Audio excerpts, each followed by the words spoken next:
anytime that Jimmy Buffett's playing in the morning, you know it's been good, right? And so I love that right there. Thank you for that. Listen, it has been a tremendous few days since we've been out here. Obviously, our team has been practicing, getting ready for the game, but we've been able to enjoy the festivities that the Fiesta Bowl's put on. It's been a tremendous, made us feel like we're the best team in the country, which is awesome. It's been first class. We're very thankful for that. But our team here is here to win a game. We're here to go play our best this come Monday, and our guys are looking forward to that. We know we got a great opponent, but we're excited about showcasing who we are on Monday, and I'll open up for questions after that. Please raise your hand. We've got a question here on the right in the back. Tony Braca, NAZ Today. I know that this is your first year as head coach of the program, but to go undefeated to this point in the season and to reach the first New Year's Six bowl game in not just school history, but Conference USA history, what does that mean for this program going forward? Well, it is a great honor. For the last few years, our university was fighting to get into a conference, and Conference USA believed in us and believed in what we were about. To be able to represent them in the first ever New Year's Six for them is something special, obviously for our university as well. And it's something we don't take lightly. This is it's hard to get here, and you have to have a tremendous season.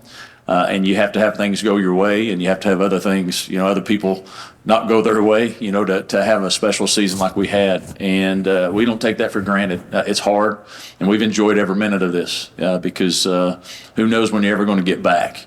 But to be here in this moment, especially, personally and our coaching staff, a lot of our coaches, we've been together a long time, and we started at a low level. And to be at the highest stage, knowing where you came from and the things that you had to overcome to do that, we're going to enjoy the heck out of all this, Tony, and we're thankful to be here. And I was sharing earlier, the last couple of years I came out in May for a spring summit, and I told our host that we were going to be here one day. Now, lo and behold, I didn't know it was going to be the very next year.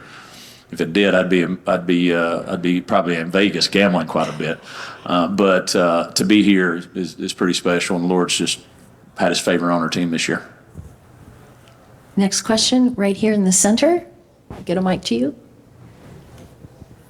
Hi, Coach. Adriana Sparks with NAZ Sports. Could you describe the camaraderie among your teammates? How would you describe their relationship, specifically your relationship with them? With our team? I would classify our team, it's a brotherhood. When we first came to Liberty, our goal was to create a purpose of why we play. Purpose is our fourth core value of our program, and everybody wants to win, but I think you have to play for something bigger than winning. And so our purpose was to create a brotherhood that was so strong, was so bonded that you'd be willing to give up your own self-interest for the people you care about and love. And so our team loves each other. They truly care for each other. It truly is a brotherhood. And I believe wholeheartedly that's why we've had the success that we've had this year, is because of that camaraderie, that tightness, that bond, that covenant that they chose to make. And because of the circumstances that our team went through in August when we lost one of our teammates, if we weren't tight, if they weren't connected, I think that would have really derailed what we were trying to accomplish. And so, my relationship depends on which one you ask and what time you ask, I would guess.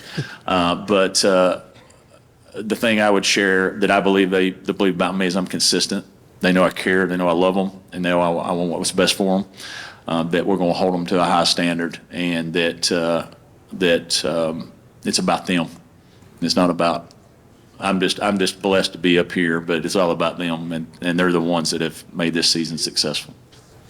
Second row center. Coach Adam Beadle, Pulse Radio AZ. What are some things about this Oregon team that sticks out to you the most? Obviously, they're explosive and can make some plays, but what have you pointed out to your guys the most about this Oregon team?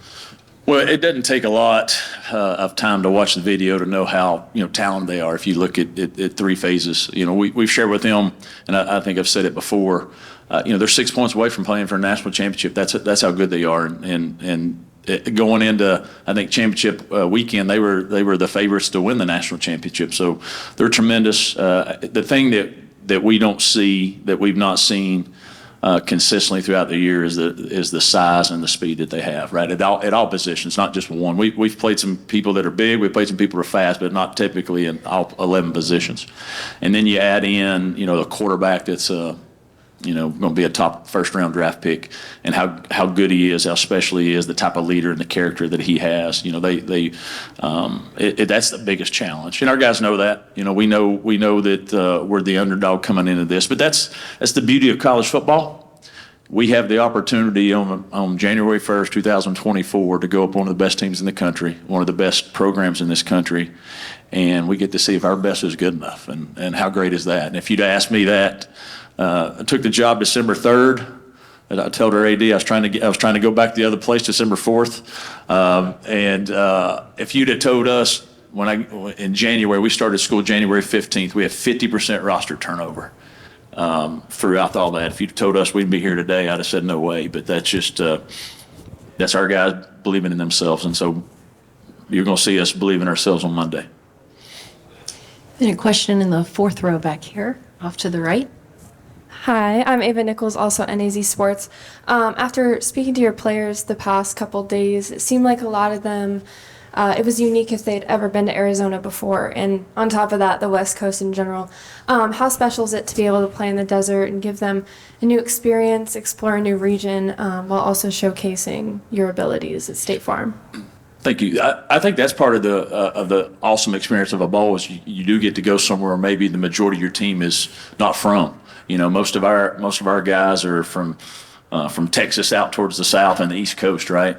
And to give them the opportunity to experience the beauty of this state and all the different things that it has to offer, the sunshine, obviously, the beautiful sunshine, has been great. They've had a chance to experience that. We went to a Suns game last night. A lot of them have never been to an NBA game and got to see KD. KD, if you'd love to come to the game, we'd love to have you on the sideline.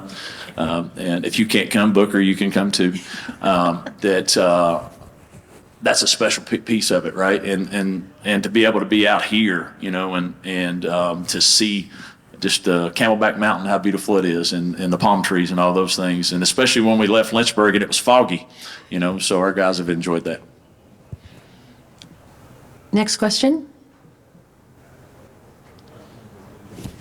Go here on the far left. Coach Ben Cates, the Lynchburg News in Advance, was thinking about guys like Tyrone Dupree, who have been 6th year in the program, guys like Quentin Cooley, who have transferred in, who comes from a difficult background.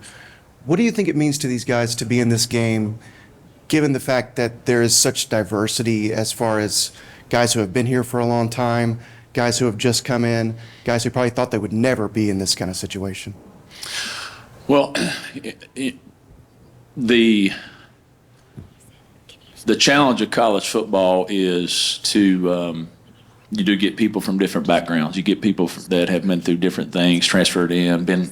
Tyrone Dupree has had 5 different coaches in 5 years. This is his 6th year, 5 different position coaches, and to bring a group of guys and unite around a common vision, a common purpose, is hard to do. But when it comes together, special things happen. And no matter how long you've played this game, and when you play in college, your goal, your dream, is to play in January 1st. Because when I grew up, that's what you wanted. That was it. It's the January 1st. That was such a special. They're all special, but to be on January 1st when everybody's watching, and for our players that have been through the challenges that they faced here, and then other players that came in and all the different adversity and challenges through their upbringing that they've had to overcome. I think we're a great example. They're a great example that you can overcome those things if you keep believing, believe in yourself. Don't allow circumstances to dictate who you are. And they had a choice to do that. They had a choice to say, you know what, this is just too tough. This is not going my way. I'm just going to do something else. But those guys chose to keep believing in themselves and to have the opportunity to be rewarded on a special game like this I'm thankful for them because they get to experience that. And there'll be something, no matter what happens Monday, that they have the rest of their life to be able to share with their children, their grandchildren, and talk about when they watch games going forward on January 1, they have that experience. Very few get that, and for them to have that is a special thing.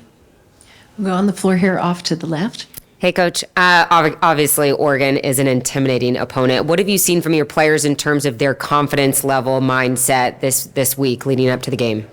Well, I think anytime you win 13 games, you believe in yourself, right, and you have confidence, and that confidence is actually our word for this week.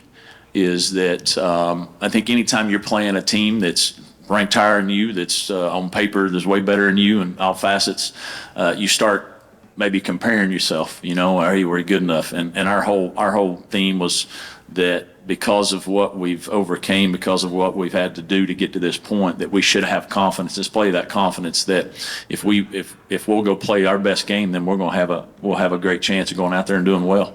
And so I think our team believes in each other. They know that we got to play well to beat a great Oregon team. They understand that.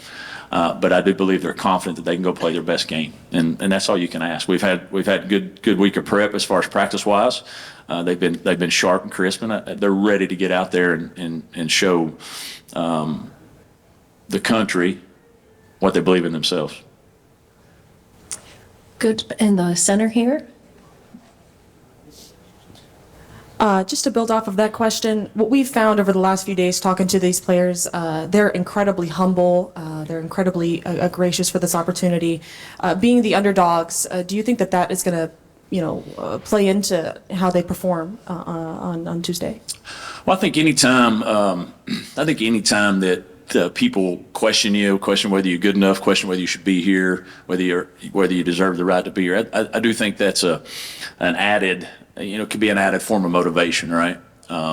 There's no secret. We're not hiding that we know that what are we, 17-point underdogs, 20-point underdogs? Who knows?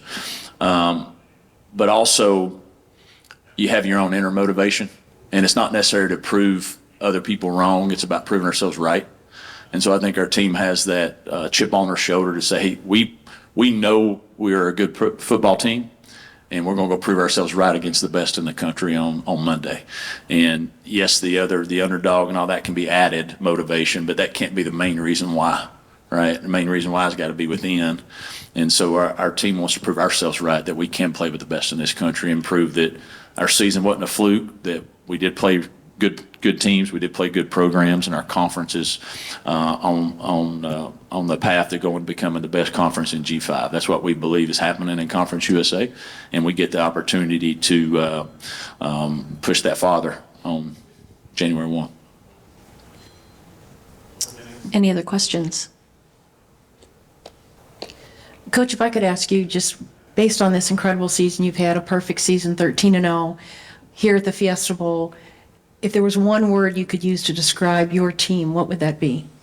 It's a great question. I would say love, actually. I think there's a genuine love for each other, love for what each of us have had to overcome to get here, and love of the journey together. It's never about the destination. It's all about the journey you go through. And I think our guys have loved the journey as far as all the ups and downs going through it. And I believe wholeheartedly that love of brotherhood has propelled us to be here today. Right. Any other questions? All right, we're going to actually, we have one more back on the riser here, straight center.